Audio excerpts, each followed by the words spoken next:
What's up? I'm B, and whether you're watching this on YouTube or you're listening to the podcast, I hope you are having an amazing day. Today, I am here to do a recap video for you. I spoke about this last week. Brittany Dawn recently went to New York, and she was on Mike Signorelli's YouTube channel. I did not know who Mike Signorelli was. I started doing some digging. I found out that he's a pastor. He's written a book. He apparently has a movie that is coming back to theaters about revival and deliverance. He's basically a social media influencer pastor. And right off the bat, I'm like, all right, you're associating with Brittany Dawn. That gives me some concern, but maybe you're not super familiar with who she is. Maybe she pitched herself to you and you've only seen a little bit about her and you don't really know her full history. So, all right, maybe I can be, a little bit more charitable to your association with her. But then, as I'm looking into him, I realize that he has been on Mark Driscoll's YouTube channel, and Mark Driscoll has been on his YouTube channel. I would say, for those of you who are a part of my channel and you don't know, Pastor Mark Driscoll, man, I've been following his preaching for years and years, and you've got a book. And I'm just going to say this from the jump because in the description, you can actually find the links for the book. It's New Days, Old Demons. Now, I'm going to read this. A study of Elijah, sex, gender, basically every word that's about to get me banned from YouTube. Ancient paganism masquerading as progressive Christianity, victims of nothing, woke politics, the transgender Jezebel spirit that castrates men, and the passive Ahab soft woke Christian beta male spirit leading the conga line to Sheol, carrying a rainbow flag. So I just wanted to start this video by alerting every moderator on YouTube. You're all triggered. we believe in equality. Trigger everyone. Yeah, equal opportunity offenders. And so at that point, I was like, oh, I'm probably not going to be a fan of a lot of the things that you say because you are okay not only being associated with Mark Driscoll, but you are actively promoting him and praising him on your YouTube channel. So at that point, I was like, all right, let's go ahead and do this reaction. It's going to be really interesting. I'm sure there's a lot of things that I can pick out and we can have conversations about.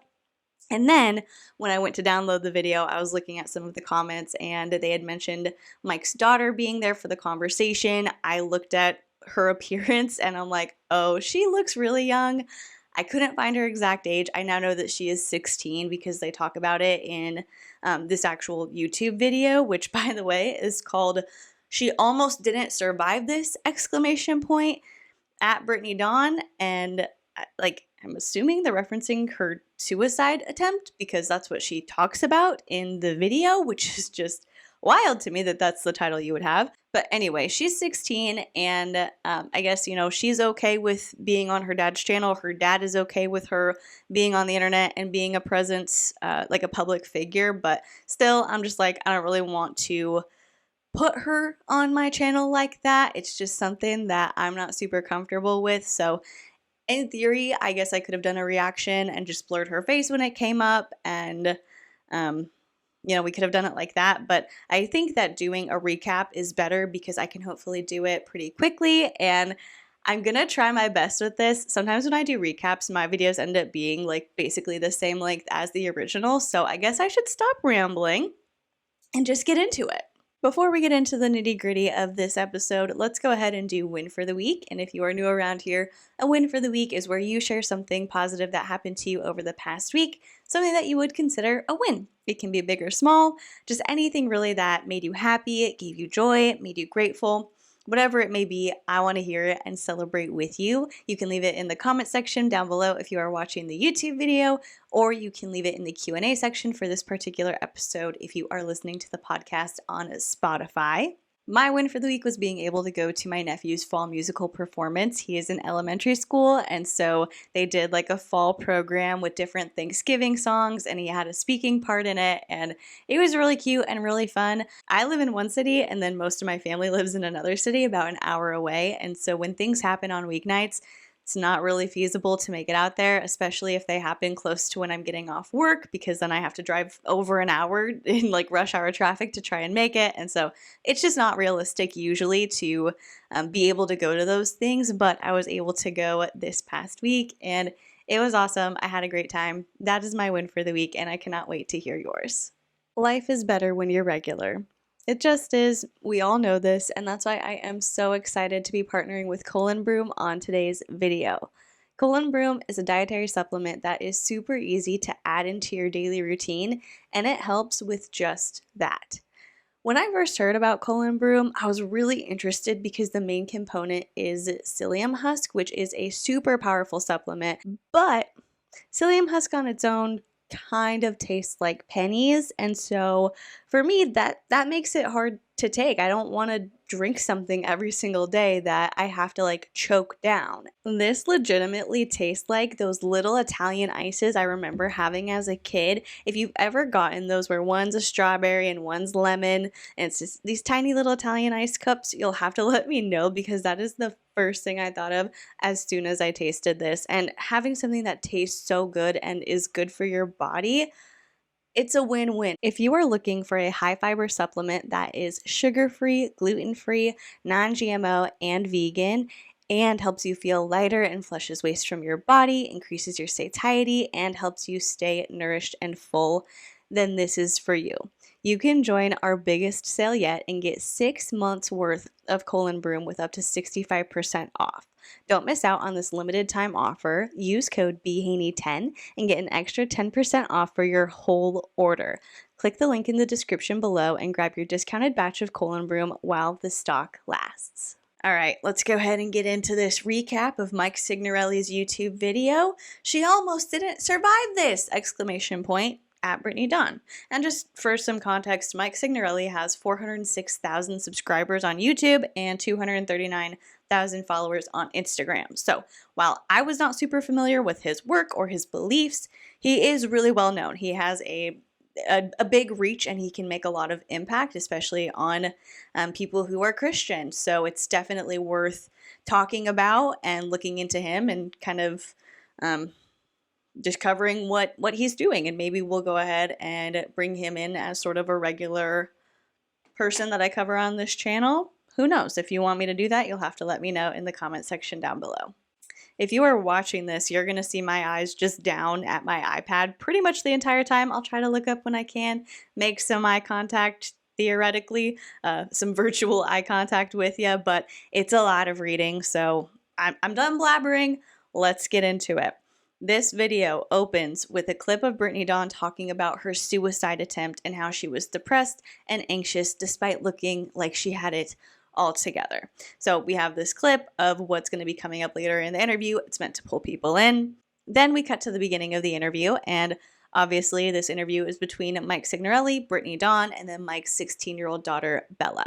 It's filmed in person in New York. Brittany and Jordan traveled to New York, and she said it was for work for both of them, but then later Brittany's gonna make it seem like she didn't realize that Mike Signorelli, the person whose YouTube channel she is currently on, was hosting a revival in Times Square, and she like got a notification when they first arrived and they were on the subway, and so they had to like rush back to the room and drop their bags, and they're like, we gotta go, we have to go, we had no idea it was happening. And I'm like, I feel like if you were planning to go to New York and be on this man's YouTube channel, he would probably like tell you like, hey, this thing is happening. I would love to have you here, but I don't know. That's just an assumption on my part. And you know what they say about making assumptions. So they're doing this interview. Mike basically opens up the floor to Brittany and just says, like, I want to hear your story. Brittany starts telling her story by saying that she was baptized at the age of 16, but that no one really prepared her for what would come after concerning spiritual warfare.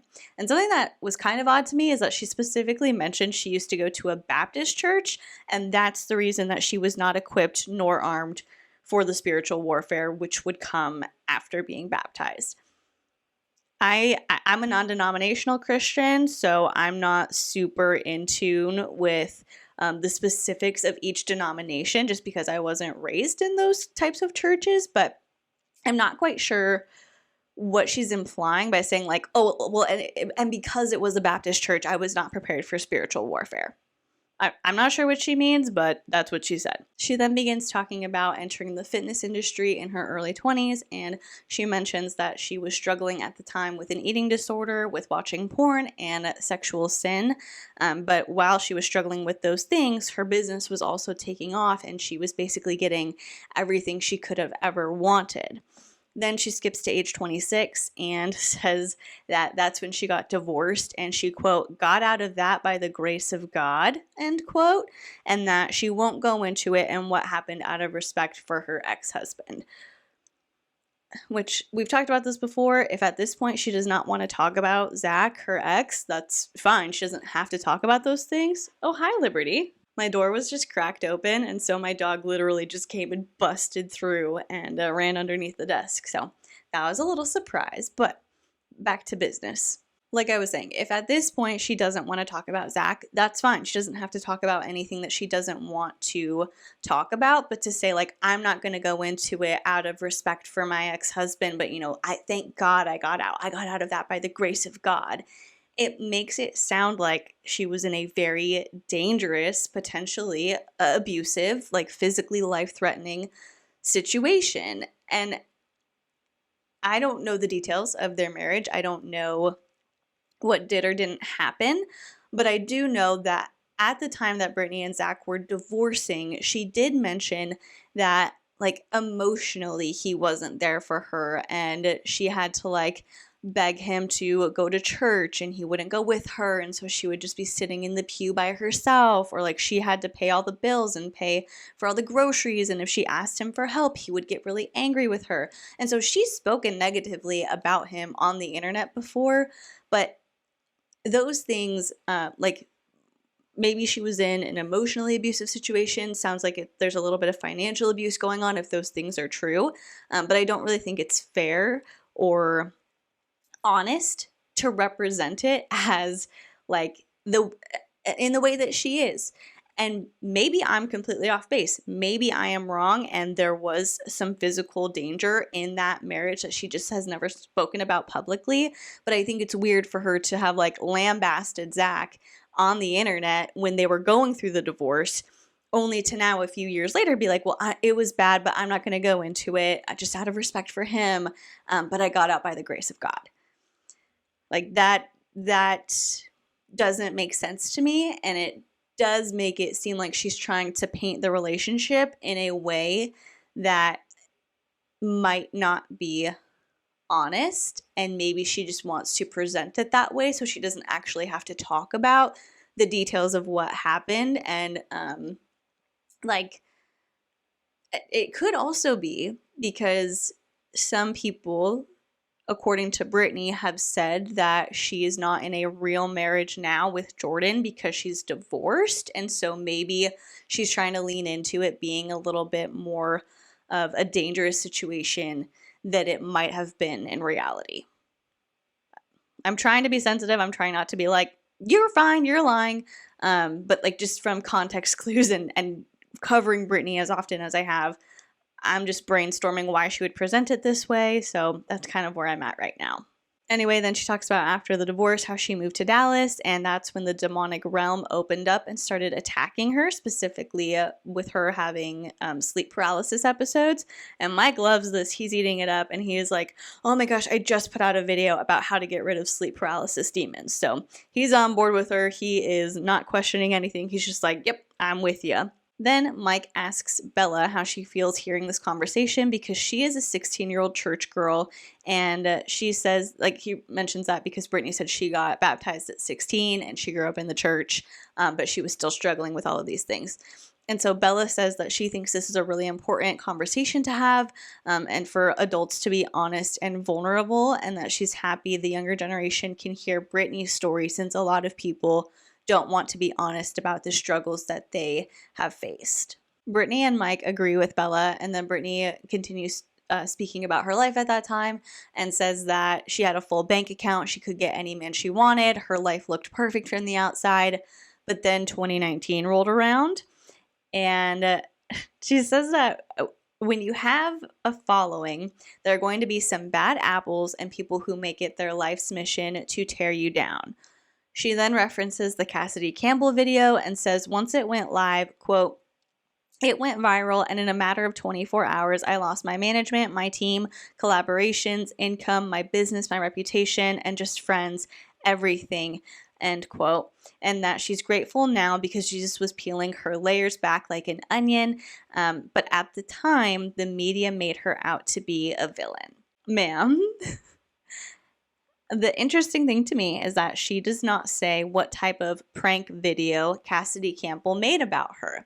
She does not say the reason that people were upset with her. She just references people who had an issue with her and were making complaints as bad apples, full well knowing that the state of Texas has sued her for her business practices, for not fulfilling promises to customers, and they settled, and she has to make payments. She has to financially compensate those customers that did not get the things that they paid for. So, I mean, I would say, like, I don't understand how she can get on the internet and present it this way when there are so many of us who know the actual truth of it. But I guess if you're on Mike Signorelli's podcast and you know he's not going to call you out on it, he's not here to be like, well, what's the actual truth? He's just going to be like, oh yeah, internet haters, they're just people who are there to tear you down. This is why we need Jesus, because Jesus is going to prune us this way and he's going to prepare us for a greater calling. You're on a podcast with somebody who has 400,000 subscribers and he's not going to question you on your story? Yeah, I guess I would tell it. I wouldn't tell it that way too, but I can understand why Brittany's going to tell it that way. I can understand why she's going to present it in a way that makes it seem that she's innocent and she was just being unfairly maligned by people who wanted to see her fall because she was a successful young woman. Also, something that's just wild to me is her saying that in a matter of 24 hours, she lost her management, her team, collaborations, income, her business, her reputation, and friends. In a matter of 24 hours, you lost all of those things? Sounds like maybe those things were on shaky ground anyway. Either you're telling the truth and that reveals to you how thinly constructed your house of cards was, or you're exaggerating to make people feel bad for you. Either way, it's an interesting statement because really, if it is true that she lost her management within 24 hours, that indicates to me you're in the wrong, Britt. For your management team to drop you within 24 hours, something's going on, because if you didn't do the thing that you were being accused of in that Cassidy Campbell video, you would have been able to have a conversation with your team and you would have been able to set the record straight and prevent the further losses of the rest of your team and collaborations and income and all of that. She goes on to talk about how at that time God was not in her townhome and everything was so dark for her. She discusses her suicide attempt, and this time she, in this retelling of the suicide attempt, she says that she took a handful of pills, which is something that I don't necessarily remember her saying before, but like, maybe it's just a way, like maybe she's just telling the story with words that she hasn't used before. Maybe it's always meant to be implied that she took a handful, but from what I can remember, she has expressed that she like went to take her first handful and something somehow, God, according to her story, like knocked the pills out of her hand and the pill bottle on the ground and hundreds of pills went everywhere. That's how I remember hearing the story. But in this case, she says that she took the first handful. Just not wanting to wake up, not wanting to sleep, just the darkest depression I had ever felt. You could just feel the heaviness in my townhome at that time. There's just, God was not there. And I decided after reading tens of thousands of comments of why don't you do us all a favor and jump off a bridge or make this world a better place and put a gun to your head, I decided they were right. Because when you don't have the Holy Spirit and you aren't walking with the Lord, if it's not God, it's the enemy. And Valentine's Day of 2019, I had a plan to take my life. And I had the text message ready to send to my sister. And I popped the cap off the pills and took my first handful. And it's still to this day, I have a really hard time putting it into words what happened. It was so supernatural. It was the first time I had ever felt the Holy Spirit. I've got knocked down to my knees, and I was just like, it was weird. It wasn't like this heaviness. It was just this presence was so holy and so righteous that I just wanted to bow down. And I laid on that floor for what could have been 3 hours, 4 hours, 5 hours. I don't know. It didn't matter because I had no agenda. I had nothing left to live for.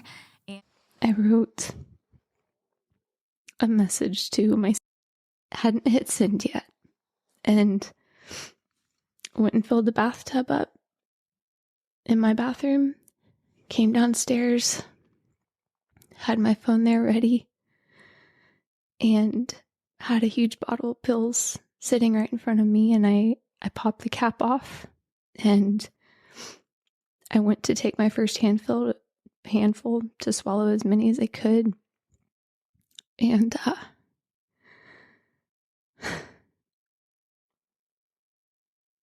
encountered Jesus in that moment.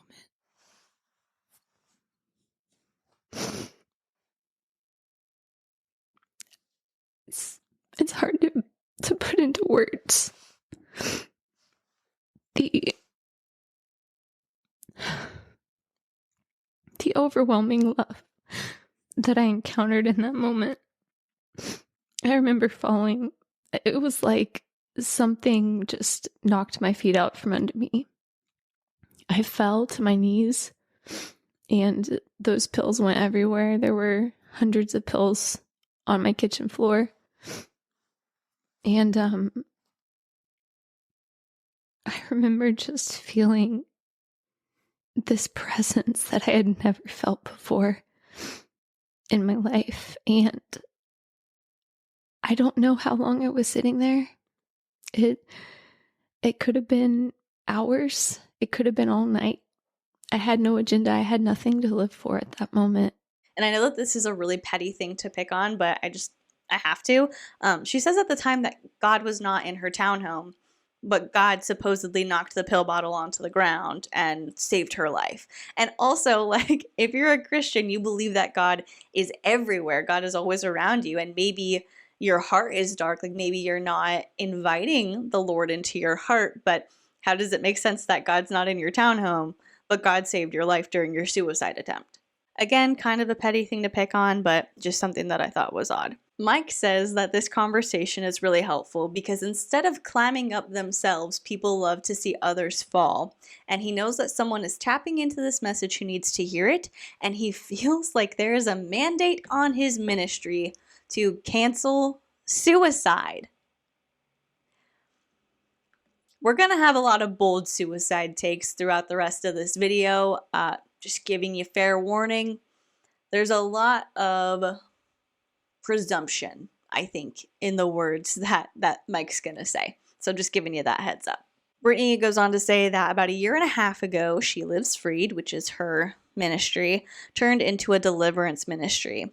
And now she loves sitting with women who struggle with a, quote, spirit of suicide, end quote, and telling them that she is not leaving until this is gone in the name of Jesus, and she can see the shift in them when it leaves. Now, from a Christian perspective, deliverance at its baseline is being freed from bondage of some sort. The way that Brittany and Mike reference deliverance, it really does seem like they're implying like deliverance from a demon or from a demonic influence, instead of just being like, I'm struggling with this thing and now I've been freed and I'm no longer struggling with this. It's, I was struggling with this because a demon had a stronghold, or I was struggling with this because of demonic influence. That's just how it seems to me that they're using this phrase. And I think you'll kind of get that as we go further into the things that they have said. But I want to make it very clear that Brittany is cavalier and a little bit bold and a little bit egotistical, I think, in implying that she has the capability to sit with someone until the spirit of suicide leaves them. Really, Brittany? In every single case of someone that you have met who is struggling with suicidal ideation, you have been able to just sit with them until it leaves. You're lying. You're a freaking liar. And I think it's kind of disgusting that she's going to present it this way, because maybe somebody who follows her is going to be struggling with suicide and suicidal thoughts and wanting to take their own life. And they're just going to think, oh, I just have to pray. I just have to pray enough and it'll be taken away. This struggle will be taken away from me. And for me as a Christian, I do believe that it would be possible for someone to pray for God to take the suicidal ideation from them and for God to go ahead and do that. But I also think that in all reality, like, God created people who are very smart, who have created medications to help with depression or anxiety, and people who have the desire to help others and have become counselors or psychiatrists and can help you work through things and any struggles that you may be experiencing. They can give you the tools to better handle them and to improve your life. And so for Brittany to be like, I just love sitting here with these girls and saying, this spirit needs to be gone in the name of Jesus, and I can see their light change. I can see the light in their eyes, and their lives change completely when that spirit is gone. You're setting people up for feeling like failures. You're setting people up for feeling like, I'm not, if they're a fan of Brittany and they watch her and they believe that what she says is true, they might sit here and be like, I don't have enough faith. I'm a bad Christian. I don't believe in God enough, because if I was good enough, if I believed enough, if God loved me enough, he would take this away, just like Brittany said. That's not going to happen for 99.9999% of people. Mike then goes on to talk about how when he was on the first round of the Domino tour for his movie, he would start every event telling anyone who was struggling with suicidal ideation to come forward and like to the front of the crowd. And he doesn't think that struggling with suicidal thoughts is talked about enough. And he did ask Bella what she thinks about that. And Bella says that she wants to ask Brittany what she would say to Gen Zers who are struggling with eating disorders, people who look like they're living their best life on the outside but decaying away on the inside, which I think is a very insightful question, especially for a 16-year-old to have. And Brittany says that body dysmorphia, oh God, I'm like, insightful question. Brittany's answer. Brittany says that body dysmorphia is demonic and God can heal it in an instant, but she knows he needed to heal her in waves of deliverance since she had been struggling for 10 years, but also counseling helped. I'm sorry, what was that? Body dysmorphia is demonic, which in theory would mean that it could only be removed from you, I suppose, with spiritual warfare. But hey, counseling helped. Like, she's going to throw that in at the end. Okay. She also says that once you realize God has called you to something greater, then that gives you motivation to focus on him instead of being pleasing to the world. They then talk about the connection between eating disorders, body dysmorphia, and suicide, how they're all connected due to people usually struggling with those things in secret. And Brittany says that doing these things is a form of control. And she and Mike agree that exerting this kind of control over your body, and by that she means having an active eating disorder or dying by suicide, is a form of witchcraft, just like saging your home. They have an issue with saging your home, but it's totally fine to take some anointing oil and put it on your door frames and set the intention for your room and claim that, like, I am putting protection over this space. Thank you, Jesus, for keeping me safe. Like, saging is witchcraft, but anointing oil is a-okay. And in an attempt to piss me off royally, Mike and Brittany also talk about suicide being selfish, because a lot of people will mention that they're doing this as a way to make the pain stop, but it doesn't stop the pain. It just redistributes it to people who love you. I know that, like, that's a common phrase. I know a lot of people will say, like, suicide is selfish because you're just putting that pain onto others. Like, you dying doesn't actually stop the pain. It just moves it to somebody else. Great. So you're going to take somebody who's already going through something enough that they want to kill themselves, and you're going to tell them, hey, I know you think this is going to stop your pain, but if you do it, you're actually really selfish. You're actually a really bad person, and you're probably going to go to hell if you kill yourself, which is something that a lot of Christians believe, is that if you die by suicide, that you're automatically condemned to hell. So, yeah, that's good. That's going to make them feel better. That's going to make them want to persevere. I don't understand the thought process behind doing that, behind saying that suicide is selfish. Because how do you think that that is helpful? How do you think that that's going to help somebody? Mike then asks Bella how parents can help their kids, and I really liked the answer that she gave. She says that a lot of teens are really lonely and they would love for their parents just to talk to them and to check on them sincerely. She says that kids who are struggling with suicidal ideation might not need deliverance, as in their suicidal ideation isn't a form of demonic possession, or it's not coming from a demon and it can't be like prayed away and forced to leave. That these kids just need people around them to be there for them. And she also tells other people her age to check in on their friends and don't be afraid to ask people if they are doing okay.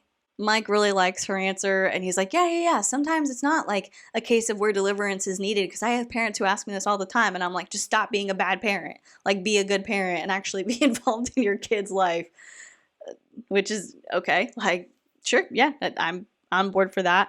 But then they go on to talk about how deliverance is a one-time event, but parenting is a lifetime. So parents have to be hands-on with their kids, and how being delivered is just one step of what's to come. And they also say that going to counseling and seeking help from medical professionals can also help, which I like. I don't really have any pushback on that.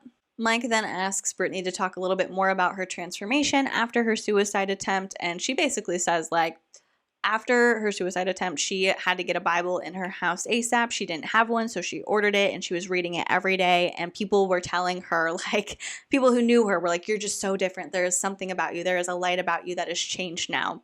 And she also talks about how she started going to a local church, which at the time she was living in Dallas, so she was going to Upper Room Dallas, and she was learning what God's voice sounds like. And I love how we went from, like, people were telling her there was this positive change and this, like, positive air about her.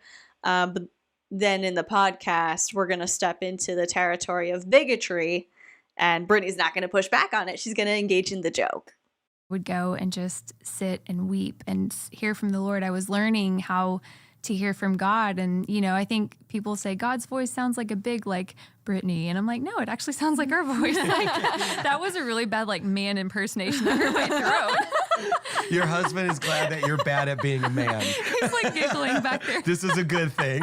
It would have been scary if it was authentic. That would have been a whole nother YouTube video. Drink the water after that. It was like the most feminine man impersonation ever. Yeah. Yeah, I appreciate that. But I realized in that, like, I went to meat. I went to the meat. I'm like, okay. Interesting. Yeah. But I was like, God's voice sounds like our voice. And just, it points you, it honors the Lord. And so it was really learning how to walk with him and what that looks like. Charming, isn't it? She then talks about listening to God instead of listening to the world, and being sanctified and getting the gift of speaking in tongues, and how that one, like, took a while to develop. But right after her suicide attempt, she was given the gift of discernment through the roof, and she has put a lot of boundaries in place, and she continues to do so. Her and Mike both chime in and, like, go back and forth on how it's important to keep an eye on people that you may need to distance yourself from and love from a distance, because they only like you for what you can provide, which I understand that point, and I do think it's valid. Of if you're having any type of relationship with somebody, like friendship, romantic partnership, whatever, if they only want to be around you because of the things that you can do for them or the things that you can give to them, yeah, like, I totally agree. Distance yourself, because they're not really in relationship with you because they care about you. It's not really coming from a sincere place. It's coming from a self-serving place. But Mike takes that and, like, leads into saying how some people who follow pastors or religious influencers are blood-sucking leeches who only want to take from those pastors or religious influencers instead of listening to their guidance and looking at them in order to be redirected to the Lord. Which doesn't, like, that flow chart isn't exactly smooth for me. I don't understand the point of saying, like, people who follow me are blood-sucking leeches. Some of the people who follow me are blood-sucking leeches, and like they only want to follow me for what they can get from me. Yeah, that's the point of being an influencer. Like, that's the point of posting and creating content, especially as a pastor. It's to provide for the people who follow you. So that was kind of confusing to me. I mean, I think obviously there does need to be boundaries put in place as a content creator, like that's important. But I don't really know what you're expecting to get from your audience. Like, yes, they follow you because they want something from you. They want to consume your content. Then they go on to talking about the revival that Mike just hosted in Times Square and how so many people were speaking in tongues. And this is when Brittany talks about like them. She like alludes to them not knowing that this revival was happening, because she says that they got the notification it was happening while they were on the subway and they had to rush over there. They had to like drop off their bags real quick and like hustle to get to the revival, because Brittany was like, we got to go to this. Oh my gosh. Which again, it just doesn't make sense to me that you would be traveling to New York to appear on Mike Signorelli's YouTube channel, but you would not know that he's also hosting a revival at the same time that you're going to be there. Anyway, Mike then starts blowing smoke up Brittany's butt and flattering her by saying that if any of his friends are watching this, they will know that this is the quietest he's ever been during a YouTube video where he's interviewing somebody else, because he just wants to let her minister, and he knows that this is going to impact so many people. And then this is a new one. This is one I haven't heard from Brittany before, but Brittany is like, wow, it's so interesting that you say that, because when she was 16, right after she got baptized, she went to a revival, but she didn't really know what was going on, and she was in the back just trying to avoid attention, and the pastor who was leading it pointed her out and told her that one day she was going to speak to millions. They close out the episode by making some jokes about evangelizing and Raising Cane's, and how if Brittany lived in New York, she would take Bella all around, and that's what they would do all day. And then Jordan and Mike would just follow them, and they would be in the back doing security detail, because they're the practical ones, while the girls went and did whatever the Holy Spirit called them to do. And Mike also mentions that he is going to steal Jordan from Brittany and abuse him. Those were Mike's words, that he was going to steal and abuse Jordan. But apparently they have a cold plunge scheduled together. So apparently we've got a budding friendship going on. They just hit it off. And who knows, maybe this is going to lead to additional crossovers between Brittany Dawn and Mike Signorelli. But only time will tell. And that is the end of Brittany Dawn's appearance on Mike Signorelli's YouTube channel.